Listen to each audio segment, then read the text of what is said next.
कल ICC champions trophy का final हुआ। पाकिस्तानियों की तवक्कुआत, हमारी तवक्कुआत यही थी कि पाकिस्तान, एक तो पहली तवक्को तो यह थी कि पाकिस्तान चैंपियंस ट्रॉफी जीते, लेकिन जब पाकिस्तान इस चैंपियंस ट्रॉफी से बाहर हो गया तो हमने ये सोचा कि चलें ठीक है, हम होस्ट कर रहे हैं इसको, तो एटलीस्ट फाइनल तो लाहौर में हो जाए, कज़ाफी स्टेडियम में हो जाए, लेकिन ये भी ना हो पाया।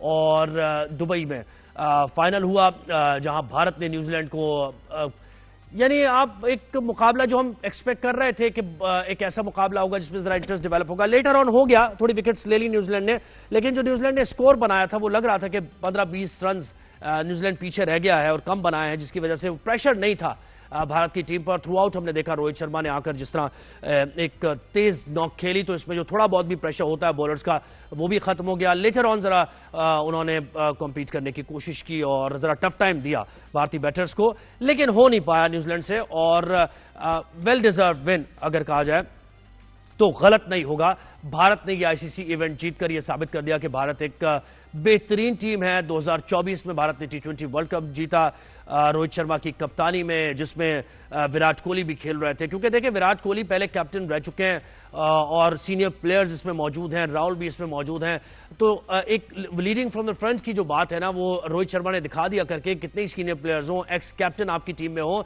लेकिन जब आप एग्जाम्पलीफाई करते हैं एज ए कैप्टन तो पूरी टीम जैलेंट करके खेलती है, और यही होता हुआ हमने इस फाइनल में देखा। रोहित शर्मा से पूछा गया प्रेस कॉन्फ्रेंस में, सभी कह रहे थे कि भाई अब काफी ज्यादा मतलब 10,000 से ज्यादा रन बना लिया रोहित शर्मा ने, तो शायद वो रिटायरमेंट का ऐलान कर देंगे। उन्होंने वाज़ेह तौर पर यह कह दिया कि ये तमाम अफवाहें, रूमर्स हैं ये सारी, मेरे रिटायरमेंट से मुतालिक मैं खुद ही फैसला करूंगा और अभी मेरा रिटायरमेंट का कोई इरादा नहीं है, तो वाज़ेह तौर पर उन्होंने बता दिया।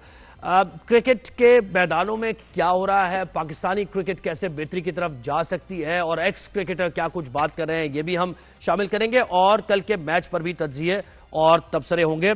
भारतीय सहाफ़ी अभिषेक त्रिपाठी ने हमें ज्वाइन किया। अभिषेक, बहुत शुक्रिया आपने। अब्बास शब्बीर हमारे साथ है, ब्यूरो चीफ इस्लामाबाद। अभिषेक भी कुछ देर बाद ज्वाइन करेंगे हमें। अब्बास, कैसा आपको लगा? वेल डिजर्व विन इसको कहा जा सकता है, मिशन अकॉम्प्लिश हो गया भारत का जो वो चाह रहे थे। इवेंट पाकिस्तान होस्ट कर रहा था लेकिन भारत वो निकाल गया, फाइनल भी पाकिस्तान में नहीं होने दिया। तो ओवरऑल एक पाकिस्तान के लिए ठीक है, एक इवेंट हमने होस्ट किया, लेकिन उस तरीके से वो रिजल्ट नहीं आया जो हम एक्सपेक्ट कर रहे थे। बहरहाल देखिए जोहर भाई, सबसे पहले तो हमें क्रेडिट देना चाहिए पाकिस्तान क्रिकेट बोर्ड को, हुकूमत पाकिस्तान को। नो डाउट चैंपियंस ट्रॉफी का एक बहुत जबरदस्त किस्म का इनेकाद पाकिस्तान के अंदर हुआ।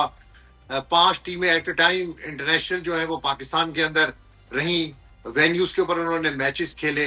हमारी सिक्योरिटी फोर्सेस की तरफ से जो सिक्योरिटी दी गई थी बड़ी आउटस्टैंडिंग थी, जो इंतजामात यहाँ पर टीम के लिए थे बहुत जबरदस्त थे। नो डाउट इसके अंदर कोई किसी किस्म का भी कोई, मैं समझता हूँ कि इबाम नहीं होना चाहिए।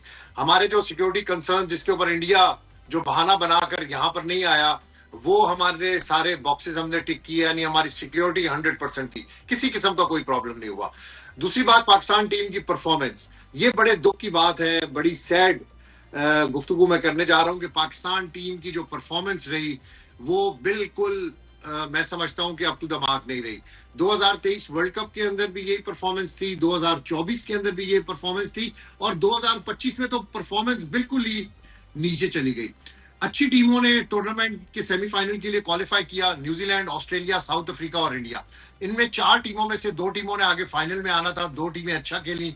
सेमीफाइनल बड़ा अच्छा ऑस्ट्रेलिया ने खेला, लेकिन इंडिया ने वही कॉम्बिनेशन के साथ हार्दिक पांड्या और केएल राहुल, उसी कॉम्बिनेशन के साथ उन्होंने विनिंग बैट कैरी किया। और फाइनल के अंदर भी आपने देखा होगा कि ये 2 लड़के क्रीज के ऊपर खड़े थे जब ये बातें की जा रही थी कि शायद ये मैच हैचिंग के अंदर है, लेकिन जब 60 बॉलों पर 60 रन चाहिए थे उस वक्त ही ये मैच इंडिया के अंदर था। नो डाउट बड़ी अच्छी क्रिकेट हुई, हमने बहुत अच्छी क्रिकेट देखी और बड़ा मजा आया। पाकिस्तान टीम की परफॉर्मेंस की अगर आप बात करते हैं, वो तो पाकिस्तान टीम की हम बात ही करेंगे। हमें अभिषेक को भी हम जरा शामिल गुफ्तगू करते हैं। अभिषेक त्रिपाठी, बहुत शुक्रिया, आपने वक्त दिया हमें। तो आज खुश तो बहुत होंगे आप इंडिया ट्रॉफी ले गया आईसीसी इवेंट, और रोहित शर्मा कप्तानी से रिटायरमेंट का ऐलान भी नहीं कर रहे, तो क्या तासुरात हैं आपके?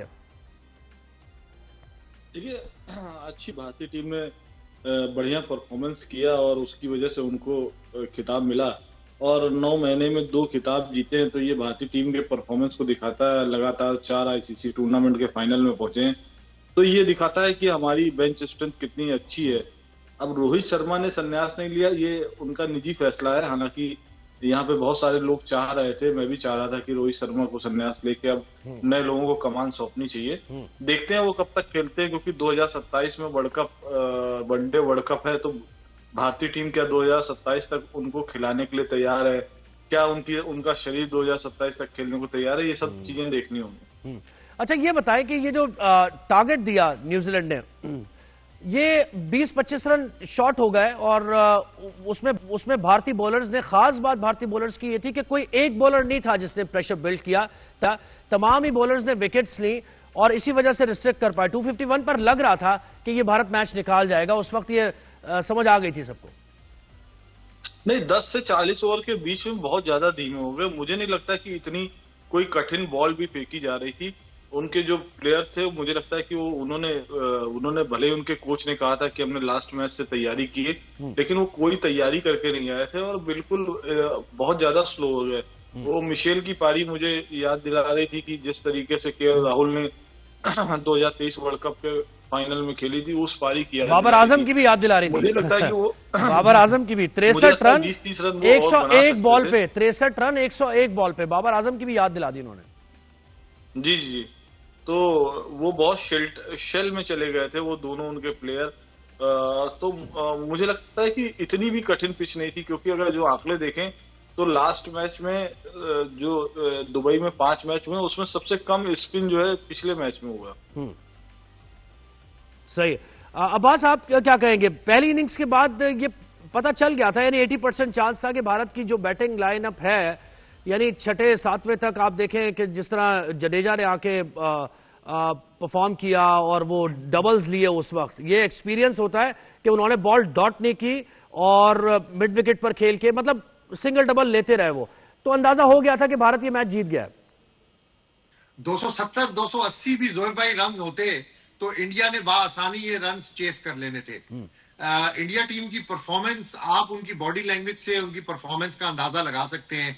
जिस तरीके से एज अ यूनिट वो टीम खेल रही थी, चाहे वो ड्रेसिंग रूम के अंदर बैटिंग के वक्त प्लेयर्स आपको नजर आए या आपको ऑन फील्ड वो नजर आए, एज अ यूनिट वो टीम खेल रही थी और लग रहा था इस टीम को ऑल ओवर टूर्नामेंट की ये टीम फाइनल के लिए क्वालिफाई करेगी। ये फाइनल के लिए इन्होंने क्वालिफाई किया और फाइनल से पहले ये चीज बड़ी क्लियर थी कि इंडिया टीम जिस तरीके की फॉर्म के अंदर है, तो इंडिया चैंपियंस ट्रॉफी 2025 का विनर होगा। ये तासुर भी बड़ा दिया गया कि जी इंडिया को बड़ा एडवांटेज दे दिया, जी इंडिया को वहीं पे दुबई के अंदर जी पता नहीं क्या कर दिया। ये टूर्नामेंट शुरू होने से पहले ये सारी चीजें डिसाइडेड थी कि इंडिया ने दुबई के अंदर ही रहना है, दुबई के अंदर ही उन्होंने मैचेस खेलने।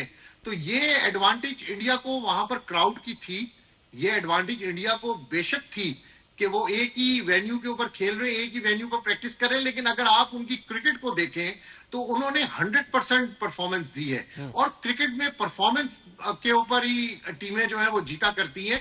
ये एडवांटेजेस जो होते हैं ये बड़ी सेकेंडरी चीजें होती हैं। एडवांटेज तो पाकिस्तान को भी था, पाकिस्तान ने भी तो इंडिया के अलावा बाकी मैचेस अपने होम ग्राउंड पे खेले, बिल्कुल सही, होम ग्राउंड पे खेले, बिल्कुल ऐसे।